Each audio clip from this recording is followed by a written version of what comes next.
going on? We back here on Past Speaks. And I came across a video I definitely want to watch and a player I want to highlight because this is one of my favorite players of all time. One of my favorite players from my childhood. And that's Nick Van Exel. Now this video comes from Courtsider and it caught my attention because of the thumbnail when I saw his picture. So that's why I definitely wanted to watch this video. And it says he was the Lakers' best point guard, then he disappeared. Now, Nick Van Exel, like I said, was one of my favorite players when I was a kid. I owned two jerseys when I was a kid, or I had two jerseys when I was a kid that my dad bought me.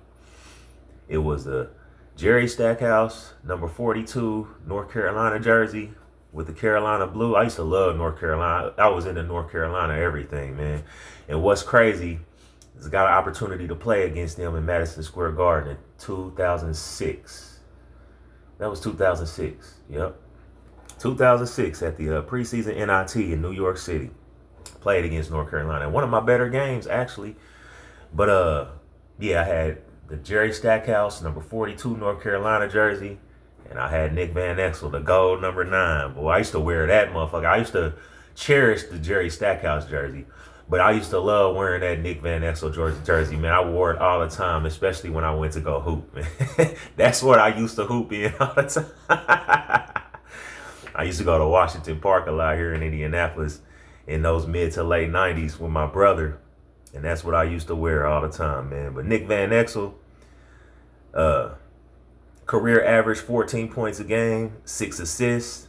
One of the better point guards in the 90s. I'm not going to say one of the greatest point guards or anything like that because he wasn't anything like that. But he was always solid, man. Solid NBA basketball player. His best year statistically was actually he played with the LA Lakers starting off. And he actually played with Shaq, Kobe.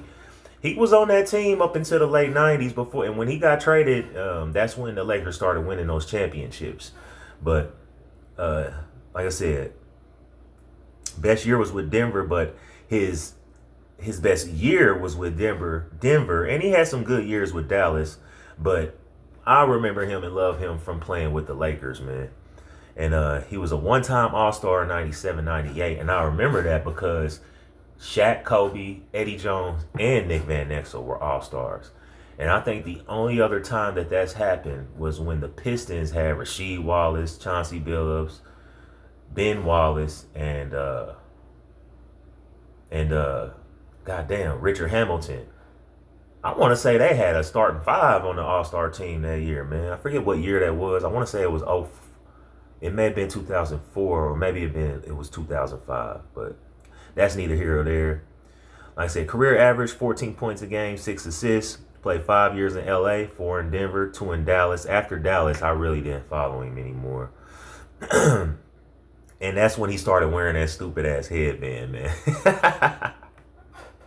But yeah, man, I love watching videos like this on YouTube, so let's check it out, man. Nick Van Exel.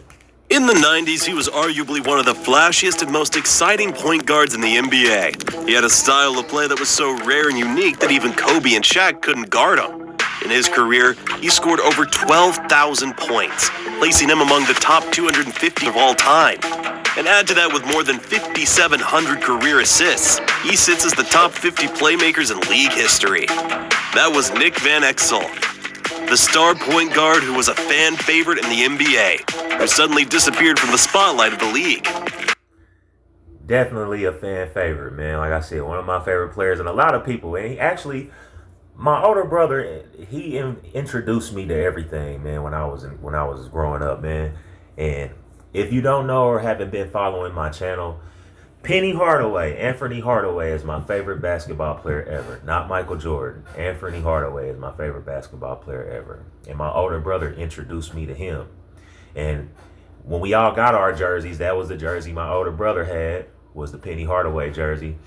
And he had the Orlando Magic pullover. Of course, I had the North Carolina starter pullover. My little brother had the Cowboys. But yeah, man, that's my favorite player of all time. But one of my other favorite players, especially from the 90s, was Nick Van Exel, man. And he was super popular, man, because like I said, my older brother is the one that introduced me to Nick Van Exel, because that was one of his favorite players. You know how it is when you're a kid and you got an older brother. Influences pretty much a lot of the stuff you get into. Music, not so much. My brother used to listen to Southern rappers and shit, and like Brother Lynch Hung. But I used to listen to more East Coast, West Coast. You know, Tupac. You know what was popping at that time, Nas. So, yeah, man, let's go. So, how did this even happen? Where did he go? And where is he now? To figure this out, we have to go back to the beginning. Drafted 37th overall by the Los Angeles Lakers in the 1993 NBA draft, Nick Van Exel was a second-round pick in an era when second-rounders weren't expected to make much of an impact. And the problem with his career... Like Bronny James. And you want to know what's crazy? That I just said that. That nigga wears Nick Van Exel's number, man. I think that's probably why I'd be like, man, fuck out of here with Bronny James, man. But yeah, that's crazy, nigga. Number 9, boy. Nick Van Exel had that number popular, man. Before Tony Parker and Rajon Rondo, it was Nick Van Exel, number 9. Here before the NBA was the fact that he played with teams that weren't competitive enough.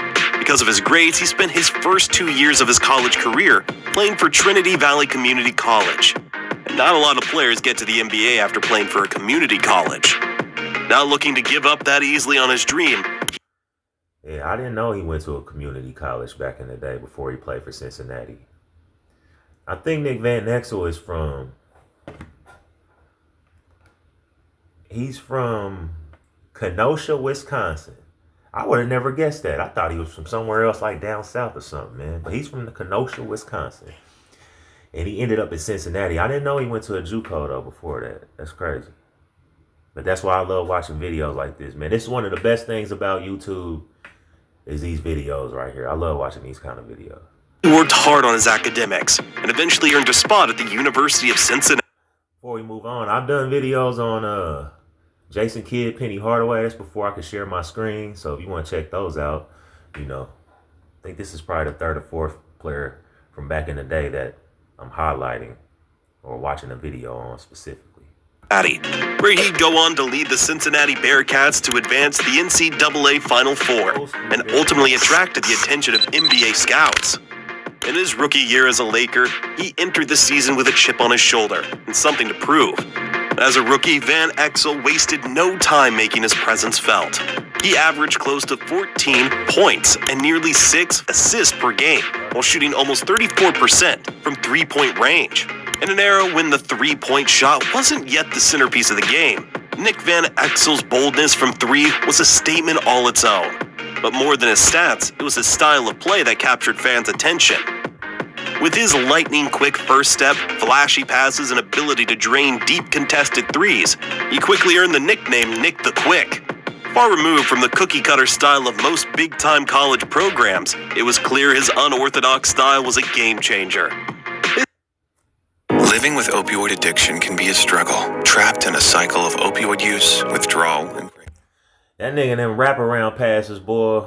That nigga passes was cold, man. Was a game changer. His style was anything but conventional. It felt like he was bringing a new era of Showtime ball to the professional stage. With every move loaded with swagger and creativity, it was this unique flair that made him so electrifying to watch. The Lakers, in the midst of a transition after Magic Johnson's retirement, were searching for a spark for their team and their fans. Van Exel gave them exactly that, quickly becoming a must-watch point guard in the league. It's no wonder that Nick the Quick wasn't just a fan favorite in LA, he had the entire NBA buzzing. By his second season, he had established himself as the Lakers' starting point guard, averaging 17 points and more than 8 assists per game, making it clear he was the future of the franchise. On one hand, Nick Van Exel was a dynamic playmaker. Yeah, it says 94-95, he averaged 16.9 points a game and 8 assists. So that was his best year with the Lakers. The nigga was hooping, man. And as you can see, man, he had game, bro. And like I said, he was one of the, you know, the flashy showmen of the league at that time. And the way he was pulling up from three and shit, yeah, he was kind of ahead of his time as far as how he played, especially in the 90s, man. Nick Van Exel was nice, bro. Nigga was nice, man. Who could take over late in games with his clutch plays. On the other hand, his fiery personality sometimes led to clashes with teammates and coaches. But even with these flaws, Van Exel was an essential part of the Lakers' resurgence in the mid-90s, and the 1995 to 1996 season was a breakout year for him. He averaged close to 15 points and nearly 7 assists per game, while shooting almost 36% from beyond the arc. But his true value wasn't in his nightly averages, but in his ability to come through in the clutch. When the game was on the line, Nick Van Exel was the guy you wanted with the ball in his hands. He had the ability to hit clutch shots when it mattered most. None more iconic than his buzzer-beater three-pointer against the San Antonio Spurs in the 1995 Western Conference semifinals. That shot... Good shot, boy. The one-leg runner from three, perfect form and release. Yeah, I didn't know that about Nick Van Exel. Like I said, that's why I love watching these videos. I didn't know he was really clutch like that, man. You know, you don't really pay attention to stuff like that back in the day. Well, when you're a kid, you know what I'm saying? But unless it's like Michael Jordan and it's obvious. But yeah, I didn't know he was really clutch like that. So you learn something new. That's why I like watching these videos, man. Still one of the most unforgettable moments of his career, and it further solidified his reputation as one of the most clutch players in the 90s. But Van Exel's impact went far beyond scoring. Known for his quick hands and lateral movements, he was a pesky defender who could frustrate a lot of his opponents. While he might not have had the size to be an elite defender, his grit and intensity more than made up for it. His competitiveness on both ends of the floor turned him into a true two-way player. Someone who could take over a game offensively and make life tough for his opponents defensively. And Nick Van Exel's time with the Lakers reached its peak during the 1997 to 98 season. By then, the Lakers had already secured Shaquille O'Neal, a dominant force in the paint. And the following year, they drafted a teenager by the name of Kobe Bryant. For Van Exel, this was the perfect storm. Kobe. Now that's when Kobe had the bald head, man. But when Kobe, and it's crazy because Kobe was an all-star in 1998, his second year. And that's because people wanted to see him against Jordan, because Iverson wasn't even an all-star yet. And Iverson was better than Kobe at that time. And he won Rookie of the Year the year before that. But I'm trying to tell you, when Kobe came into the league, they were comparing him to Jordan already because of his style of play. And, you know what I'm saying, his height, stature, how he looked and everything was similar with the bald head. But when Kobe started to grow his hair out, and in the 1998 All-Star game, and him and Jordan was going at it, because that was really the highlight of the All-Star game, that's when Kobe's rise, that's when Kobe's ascension to popularity grew, as far as, you know what I'm saying, people liking him. Kobe Bryant was popular already coming into the league, you know, especially when he went to the prom with Brandy and all that shit. And Kobe was somewhat of a nigga, man. But when he grew his fro, and after that 98 All-Star game, his popularity skyrocketed, man. But back to Nick Van Exel. He had the most dominant center in the game to dish the ball to, and a young Kobe ready to rise. It all came together in 1998, when Van Exel earned his All-Star appearance. In that year, the Lakers with Shaq, Kobe, Eddie Jones, and Nick Van Exel all represented LA in the All-Star game. That was an elite, rare feat. 4 Lakers on the same roster, showing just how powerful that team was becoming. But Van Exel's time in LA would come to a sudden end. During the 1998 Western Conference Finals against Utah Jazz, with the Lakers on the brink of elimination, Van Exel made headlines for a comment that didn't sit well with Jerry West, who was the Lakers' general manager at the time. As the team broke their huddle in practice before a critical Game 4 where they were trailing 3-0, instead of chanting Lakers, Nick Van Exel casually shouted Cancun, a reference to the popular vacation spot for NBA players who are eliminated in the playoffs. Yeah, Nick, you can't do that, man. You tripping, man. I knew Nick Van Exel was sort of a knucklehead, and I've seen him, you know what I'm saying, back in the day, you know, saying kind of get into it with his coach and shit like that. I knew he was sort of a knucklehead. I didn't want to highlight that, but yeah, bro, you can't do that, man. That was at practice before the game, and y'all were down, you know what I'm saying, in the series already. Yeah, bro, you were tripping, man. And Jerry West wasn't playing that shit, man.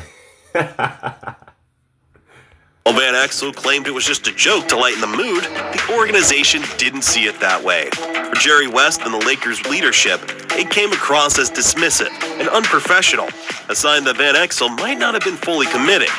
Adding to the tension was Van Exel's decision to come off the bench rather than start in Game 4. While he argued it was to maintain the team's rhythm, the front office saw it as a lack of leadership during a critical time. By the end of the Yeah, bro. Oh, good move.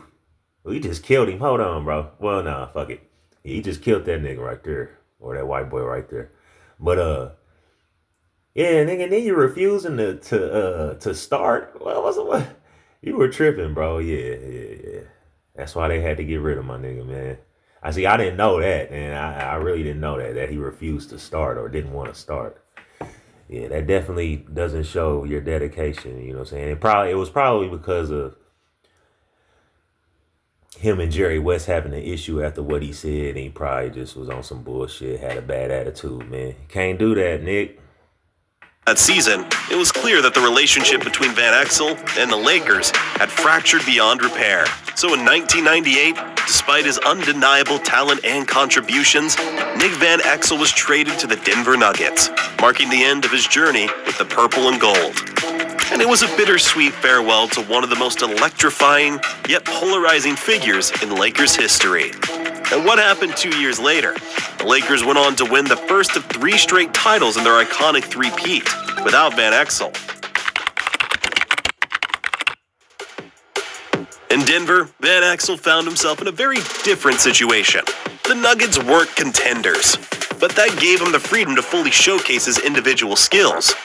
During his 4 seasons in Denver, Van Exel averaged around 17 points and 8 assists per game, including a career-high 21 points per game in the 2000-01 season. But while his numbers were impressive, the team's lack of success kept him out of the national spotlight. Playing in a smaller market during an era dominated by marquee teams in bigger cities didn't help either. Still, Van Exel's time in Denver highlighted just how versatile and talented he was as a player. He wasn't just a flashy playmaker. He was a legitimate scoring threat who could create offense for himself and his teammates. His ability to run the pick and roll, find open shooters, and attack the basket made him one of the league's better point guards during that time.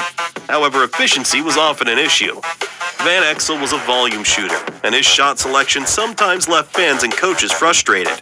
During his impressive 2000-01 season, he shot just 41.4% from the field, a mark below average for a starting guard. In the end, while his time in Denver showcased his talent, it also highlighted his limitations. Van Exel's career took another turn in 2002, when he was traded to the Dallas Mavericks. By then, he was... Yeah, but he played 4 years in Denver, and those were his best years statistically, man. Averaged 17 points a game and 8 assists. So he did his thing in Denver, had the freedom. But yeah, like he just said, it kind of exposed him a little bit. That's why, like I said, I love watching these videos, man. His 30s, an age that at that time felt closer to the end of an NBA career than it does today. But age didn't strip away his ability to impact games. Even though he was no longer putting up 20 points a night, his knack for hitting big shots, creating plays, and stabilizing his team was still elite for a role-playing point guard. In Dallas, he transitioned into a supporting role, but his passion for creating big moments was still there. During the 2003 playoffs, Van Exel was spectacular, averaging nearly 20 points and 4 assists per game, helping the Mavericks reach the Western Conference Finals. His 40-point explosion against the Sacramento Kings in Game 3 of the second round was a powerful reminder of just how dangerous he could be when he got hot. The fairy tale didn't end with a championship. The Mavericks fell short, losing to the San Antonio Spurs in the conference finals, ending what was likely Van Exel's last shot at an NBA title. You can't let Steve Kerr, boy, shoot like that, my nigga. And let Steve Kerr shoot a wide open 3. You can't lose Steve Kerr out there.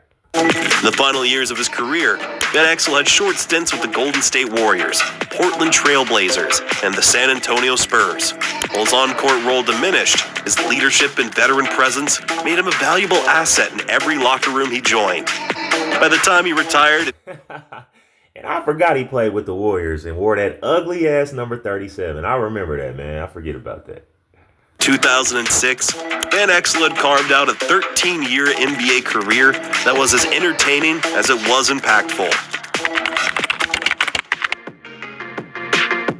Nick Van Exel finished his career averaging more than 14 points a game, 6.6 assists while shooting nearly 36% from three-point range. While these numbers are solid, they don't fully capture what made him special. He was a player who thrived under pressure and elevated his play when the lights were brightest. Whether it was a deep buzzer beater, a no-look pass, or a fearless drive to the basket, he had the dramatic flair that few players could match. But his legacy goes beyond highlight reels. After retiring as a player in 2006, Van Exel transitioned into coaching, bringing his knowledge and passion to the sidelines. He began his coaching career as an assistant coach for the Texas Legends, the Dallas Mavericks G League team, before moving on to NBA assistant coaching roles with the Atlanta Hawks, Milwaukee Bucks, and Memphis Grizzlies. His ability to connect with players, especially point guards, became one of his biggest strengths as a coach. His transition from dynamic player to respected coach really shows his dedication to the game and his desire to give back to the sport that gave him so much. From playing in a community college to being a second-round draft pick and then becoming an all-star, he proved that his talent and determination could overcome any obstacle. While he may not be remembered as one of the all-time greats, Nick Van Exel is undoubtedly one of the most memorable players of his era. His combination of skill.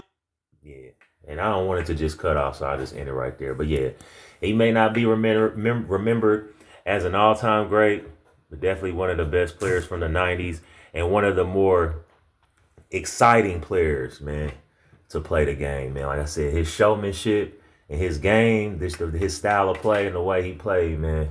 And I didn't know he was clutch like that, man. So that just makes it even more, you know what I'm saying, makes sense why I liked him so much and makes it, you know what I'm saying, makes me proud, so to speak, that he's one of my favorite players, man. But yeah, man, Nick Van Exel, man, one of my favorite players. And like I said, back in the day, I only had two jerseys growing up. And that was Jerry Stackhouse and Nick Van Exel. And I wore that motherfucking Nick Van Exel jersey out to the numbers and shit started fading. Swear to God, all the name on the back was fading and everything. I was still hooping in that motherfucker. But yeah, man, I just wanted to come on here because I came across that video, saw his face, and I definitely wanted to see what they were talking about, man. So that was a good video by Courtsider. And yeah, Nick Van Exel, man, career 14 points a game, 6 assists. Best year was what is that? In Denver, averaged 21 points a game and 8 assists. Best year in LA was 94-95, where he averaged 16 points, 8 assists, man. So yeah, one of my favorite players from back in the day, and definitely one of my favorite point guards, man. Nick Van Exel, man. That's all I got.